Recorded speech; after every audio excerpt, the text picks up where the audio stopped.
The Repair Cafe is a non-profit organization, so we like to offer the services for people that may not be able to afford to get something fixed. Small repairs can be very expensive if you can even find anybody to do it.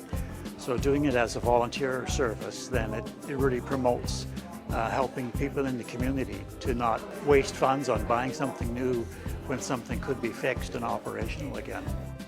It is important to repair and reuse because it's helpful to the environment. So many items that we purchase today have built-in obsolescence, but if we can repair those, it keeps them out of the landfill. Quite often the examples we fix are a lot of electronic things, coffee pots, lamps. There was a TV that came in today, etc.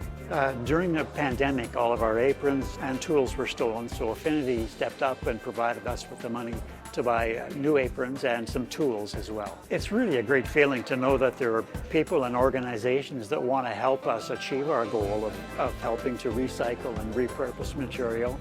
To have an organization like Affinity to be on board with us has been a great help.